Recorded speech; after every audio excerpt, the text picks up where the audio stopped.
Been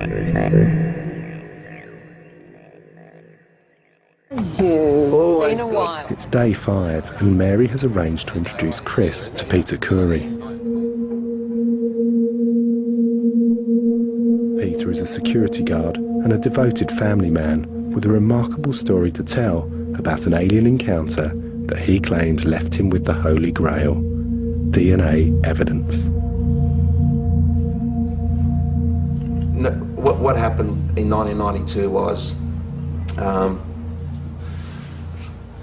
something you don't expect. And I've never had an experience or heard of experiences that have happened during the day. And this is 7:15 in the morning.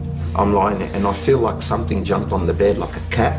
As I sit up, I see sitting, straddling me, a naked blonde female, and sitting on the corner of the bed. So say I'm lying here on the bed, she's straddling me there, and right on the corner here is another female.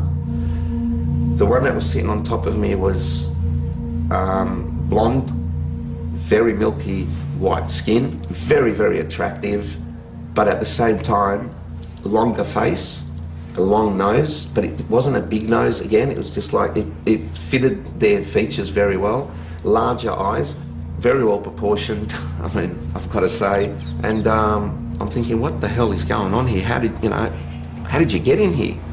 And as I'm thinking this, I sit up, and as I sit up, she's cupped the back of my head with both her hands and pulled me to her breast, left breast, and pushed my face into it. My defense mechanism, whatever you want to call it, and it's so out of thing with me, I took a little bite, a nip, and I felt flesh, in my mouth. I didn't taste blood or anything, but I felt this bit of flesh in my mouth. I thought it was a bit of a nipple maybe.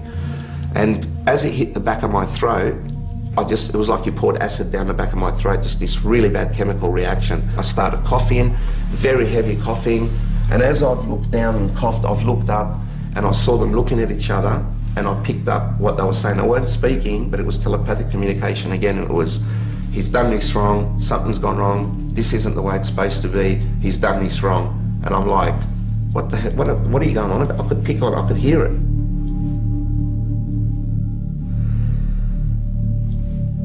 I had an erection for like 6 hours afterwards, and it was pretty painful.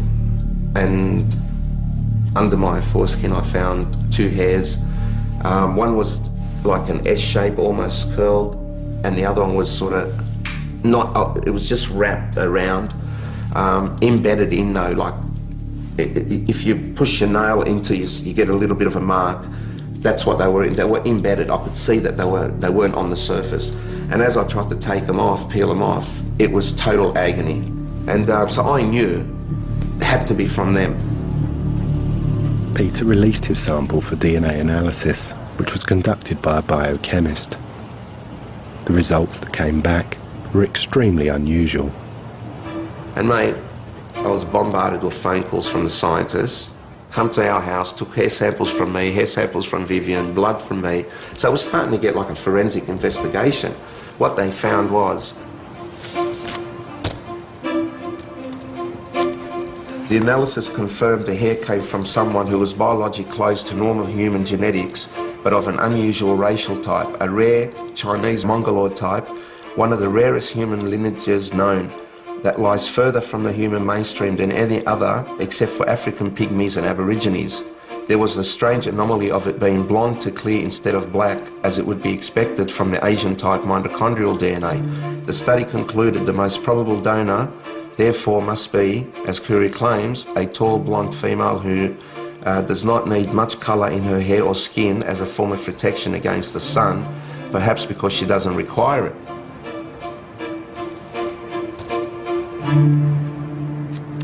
And Peter, thank you. No, thank you, Mary. We're always here for each other. Yeah. That's what we've got to do. That's right. Always. Yeah. No, you do some good work. Thank you. Yeah, I appreciate it. He was a very, very believable, credible guy that works on construction sites and has now, dedicated a large part of his life to to telling his story. Do I think he's doing it for any kind of reason other than the fact that he feels compelled to do it? No, I don't. Chris has decided he needs to talk to Peter Curry again. Hello? Hello? Hello, Peter? Speaking. G'day, it's Chris Rodwell. How you going?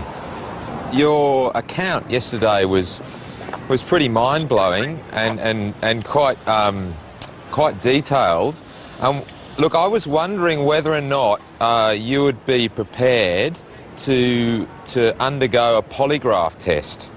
Oh, not a problem. I've always requested it, mate. I even at one stage asked Bill, there was some talk of some truth serum that was being used in some military stuff, and I said, mate, I'd be more than happy to do that as well. Okay, great. Cheers, Pete. Cheers, sir. Bye.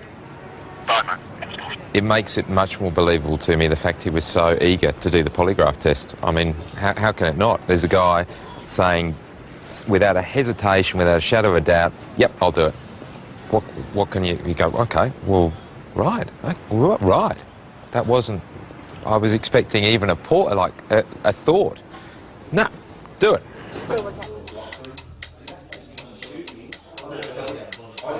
Whilst the polygraph test is conducted, the room must be cleared. So Mary and Chris have to wait outside until Gavin is finished. It's going to be fascinating. He wants to get an answer, and he really is very interested in doing it. So that's going to be a fitting finale, I think. Really, if he passes that, what can you say? Now, these things, they just record how you're going to breathe during the test. So just raise your arms up again. This one's going to go up and around your thoracic area. Mm-hmm. All right, just drop your arms down.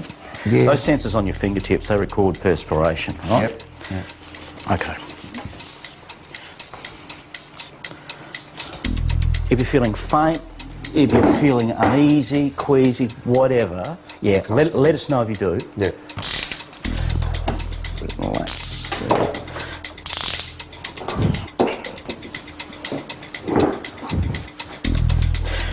Okay, Peter, the test is about to begin. I'm now going to get you to close your eyes for me.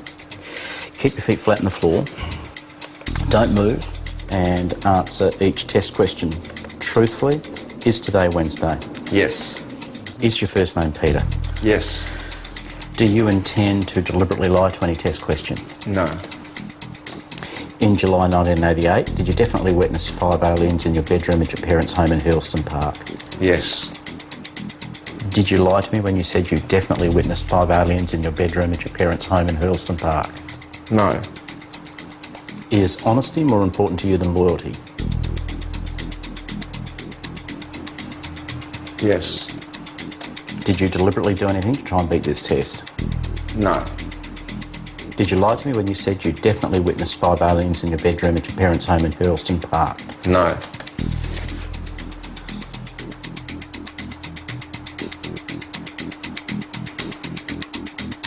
Okay, test is now over. Just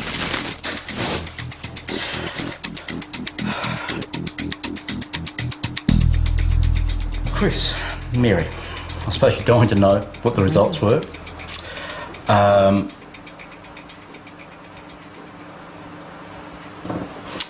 Peter passed the test. Great. I'm happy. So, as far as I'm concerned, what he witnessed, there has to be some merit in that. The polygraph test has validated Peter's account of the events and reinforced his belief that the scientific community need to take this matter seriously.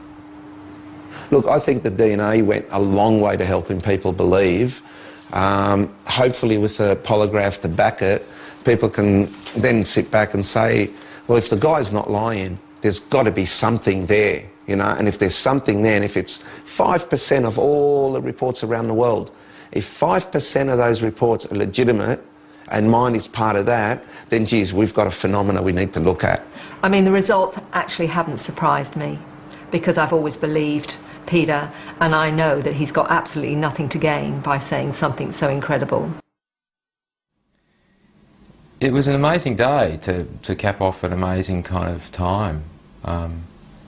And, you know, I guess I keep coming back to the fact that, you know, the only after having looked at everything, the only certainty is that there's still uncertainty. And the more questions you ask, the more you find.